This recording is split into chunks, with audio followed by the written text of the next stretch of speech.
Good morning. कक्षा 9 में hero के सूत्र की बात चल रही थी, त्रिभुजों के क्षेत्रफल की बात चल रही थी। आज उन्हीं क्षेत्रफलों के बारे में कुछ क्वेश्चनों का अपन और अध्ययन करेंगे। तो देखिए, एक उदाहरण है, एक उदाहरण के माध्यम से अपन एक त्रिभुज का क्षेत्रफल हीरो के सूत्र की सहायता से अपन ज्ञात करेंगे। देखिए, एक त्रिभुज का क्षेत्रफल ज्ञात कीजिए जिसकी दो भुजाएं आपको 8 सेंटीमीटर और 11 सेंटीमीटर है। आपको दो भुजाएं दे रखी, त्रिभुज की दो भुजाएं दे रखी, त्रिभुज की दो भुजाएं दे रखी। एक तो कितनी सेंटीमीटर की है? 8 सेंटीमीटर की। तो एक भुजा तो है 8 सेंटीमीटर की और दूसरी भुजा है जिसको अपन ए नाम दे देते हैं, और दूसरी भुजा है 11 सेंटीमीटर की, जिसका परिमाप 32 सेंटीमीटर है, जिसका परिमाप 32 सेंटीमीटर।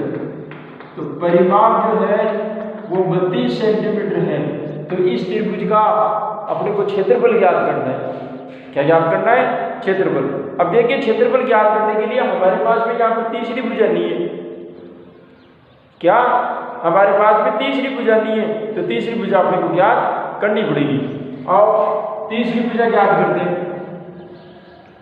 तो a + b + c बराबर परिमाप। पहली भुजा, दूसरी भुजा और तीसरी भुजा, तीनों भुजाओं का योग उसके परिमाप के बराबर होता है। इसलिए परिमाप कितना सेंटीमीटर है? 32 सेंटीमीटर। पहली भुजा तो 8 सेंटीमीटर है, दूसरी भुजा 11 सेंटीमीटर है, तीसरी भुजा हमारे पास में है नहीं, और उन तीनों भुजाओं का योग 32 सेंटीमीटर है। तो इधर तो हो गए 19 सेंटीमीटर बराबर तीसरी भुजा बराबर 32 सेंटीमीटर। तो C बराबर 32 सेंटीमीटर माइनस 19 सेंटीमीटर। अब बैठाइए इसको, C बराबर कितने सेंटीमीटर बच गए? इधर तो 1, इधर 3, 13 सेंटीमीटर की तीसरी भुजा हो गई। तीसरी भुजा कितनी सेंटीमीटर की हो गई? तीसरी भुजा 13 सेंटीमीटर की है। अब आप खुद चेक करें कि हमारे पास में तीनों भुजाएं आ गई, पहली 8, दूसरी 11 और तीसरी 13, और तीनों ही भुजाएं अलग अलग माप की है। तीनों ही भुजाएं अलग अलग माप की है। अतः ये कौन सा त्रिभुज हुआ? विषमबाहु त्रिभुज। और विषमबाहु त्रिभुज के अंदर आपको हीरो के सूत्र की सहायता से इसका क्षेत्रफल ज्ञात करना है। तो इसका क्षेत्रफल ज्ञात करने के लिए सबसे पहले आप हीरो के सूत्र के लिए आपको पहले अर्ध परिमाप चाहिए। क्या चाहिए? अर्ध परिमाप। तो देखो,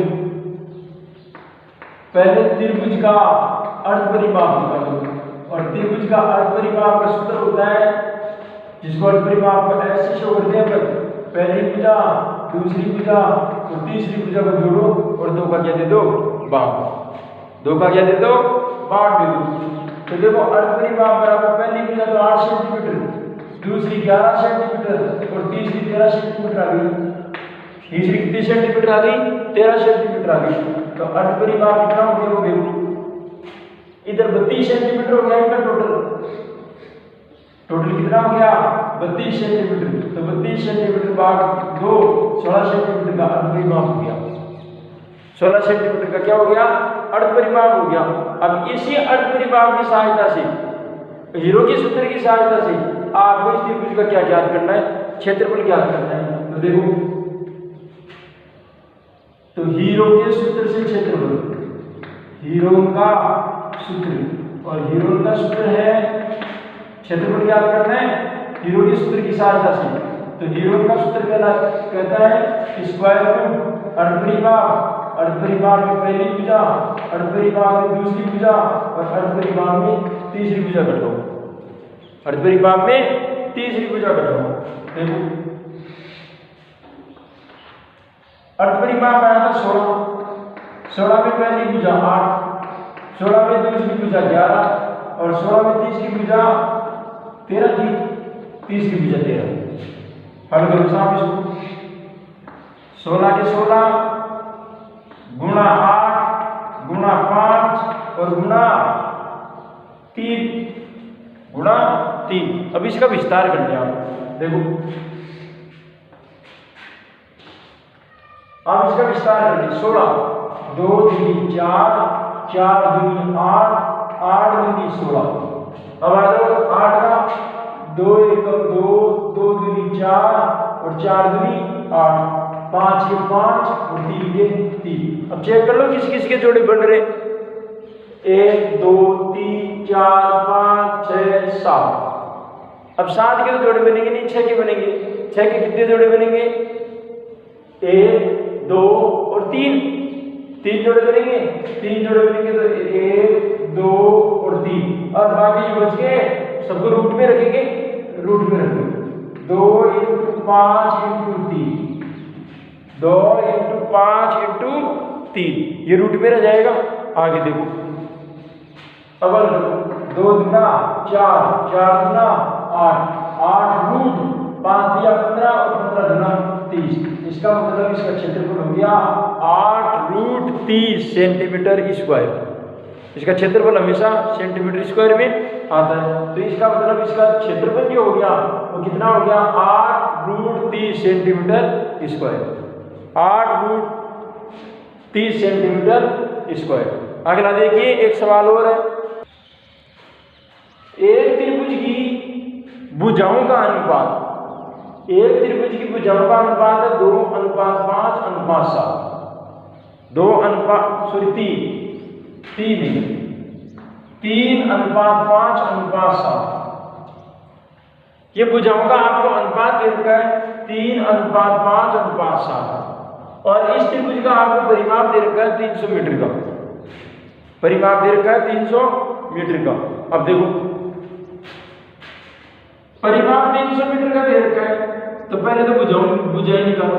माना कि इसकी जो पहली भुजा है वो तो 3x, दूसरी भुजा है वो 5x और तीसरी भुजा है वो 7x है, और आपको इसका परिमाप दे रखा है। परिमाप को पहला मीटर बोलते हैं क्या? 300 मीटर का। सही। प्रश्नानुसार करेंगे तीनों भुजाओं का योग परिमाप के बराबर होता है, 300 मीटर के बराबर। परिमाप तीनों भुजाओं का योग परिमाप के बराबर होगा। सीधी बात है। अब ये जो परिमाप आया उसकी सहायता से x की वैल्यू निकालो। ये ऐसी हमारे को जरूरत क्यों पड़ गई? क्योंकि हमारे पास में अनुपात जो है उन त्रिभुज की जो माप है वो माप आपको अनुपात में दे रखी है, मीटर में नहीं दे रखी। वो कहाँ में दे रखी है? मीटर में दे रखी है, मीटर में नहीं दे रखी है, आपको अनुपात में दे रखी है। तो आप इसकी वास्तविक अनुपात तो निकालो। क्या निकालो? इसकी वास्तविक अनुपात। अब वास्तविक अनुपात निकालने के लिए त्रिभुज की तीनों भुजाओं का योग परिमाप के बराबर होता है। अच्छा माप नहीं है तो माप मान लो। माना कि पहली भुजा तो 3x, दूसरी 5x और तीसरी 7x है, और तीनों भुजाओं का किसी भी आकृति का परिमाप उसके सभी भुजाओं के योग के बराबर होता है। योग कर दिया 300 मीटर आ गया। सही। हल करो इसको। 15x बराबर 300 और x बराबर 300/15 बराबर 15 दूना 30 20। तो x की वैल्यू कितनी आ गई? 20 आ गई। इसलिए पहली भुजा तो कितनी थी? 3x, तो 3 का x की वैल्यू 20 आ गई। 20 दिया 60 मीटर की पहली भुजा। b 5 गुना 20, 20 पंजे 100 मीटर, और c 7 गुना 20 बराबर 140 मीटर की। सही। अब इसका क्षेत्रफल ज्ञात करना है। क्षेत्रफल ज्ञात करने के लिए क्या करना पड़ेगा? अर्धपरिमाप निकालना पड़ेगा। पहले अर्धपरिमाप निकालो। अर्धपरिमाप का एक पहली भुजा, दूसरी भुजा और तीसरी भुजा को जोड़ो, 2 का दे दो 12। तो पहली भुजा तो आई 60 मीटर की, दूसरी 100 मीटर की, तीसरी 140 मीटर की बटा 2। इनका टोटल कितना आएगा? 300 मीटर। क्यों? परिमाप तो पहले ही दे रखा है ना भाई, परिमाप तो पहले ही दे रखा है, और तीनों भुजाओं का योग परिमाप के बराबर ही होता है, तो पहले ही 300 दे रखा है। 300, और वैसे भी 300 ही आता है। 140 और 100 240, 240 और 60 300, 240 और 60 300। अब ये 500 काटेंगे तो 150 आएंगे। 150 मीटर का अर्धपरिमाप हो गया। हीरो के सूत्र की सहायता से क्षेत्रफल निकालो। हीरो का सूत्र और क्षेत्रफल ज्ञात करना है त्रिभुज का, और उसका सूत्र होता है वर्गमूल अर्धपरिमाप। अर्धपरिमाप में पहली भुजा, अर्धपरिमाप में दूसरी भुजा, अर्धपरिमाप में तीसरी भुजा घटाओ। अर्धपरिमाप में तीसरी भुजा घटाओ तो अर्धपरिमाप कितना आएगा? 50 में 150। तो 150 माइनस 60, 150 माइनस 100 और 150 माइनस 140। यही है। 150 गुना 110 गुना 50 गुना 10। सही है। अब इनका वर्गमूल निकालो। वर्गमूल निकालने के लिए क्या करना पड़ेगा? या तो आप गुणा कर ले, या तो क्या कर ले आप गुणा कर ले। गुणा कर लो। 1 2 3 4 0 तो सीधी सीधी है। 1 2 3 और 4 0 और गुणा करो। देखो इधर 15 और 11 का लघुत्तम तो 165 हो गया। गुणा करेंगे 5 1 5 तो जो 15 1 15 15 और 1 16 और गुणा 5 1 5 25 5 1 30 2 32 5 3 8 825 हो जाएगा। सही। तो 82,50,000 जाएगा 825। अब 825 का है भाज्य गुणन कर लो, इसका वर्गमूल आ जाएगा। तो 4 2 का 2 2 चौका 2 2 4 1 2 3। मतलब इसका अगर भाग विधि से अगर हल करे, इसका अगर भाग विधि से यदि हल करे तो इसका मान आता है 1500√3। 1500√3 तो 1500√3 मीटर स्क्वायर। आप इसका अभाज्य गुणन करके देख लेंगे। तो इस प्रकार से आपको हीरो के सूत्र की सहायता से अगर वायदे में यदि कोई भुजा की माप और कोई अज्ञात यदि कोई भुजा है वो दे रखी हो नहीं दे रखी हो तो आप उसको किस प्रकार से ज्ञात करें। सही। बाकी प्रश्नावली 12.1 के अंदर आपको जितने क्वेश्चन हो सकते हैं आप उतने क्वेश्चन करें। और बाकी जहाँ तक मैं समझता हूँ कि 12.1 के अंदर प्रश्नावली 12.1 के अंदर कौन कौन से सवाल हो सकते हैं? पहला हो सकता है, दूसरा हो सकता है और चौथा हो सकता है, पांचवा हो सकता है और छठा हो सकता है। बाकी जो तीसरा सवाल है दूसरा भी अगर आए तो पढ़ ले और बाकी दूसरा और तीसरा मैं करवा दूंगा। बाकी आप जहाँ तक हो सके खुद करने की कोशिश करें। आज के लिए इतना ही। धन्यवाद।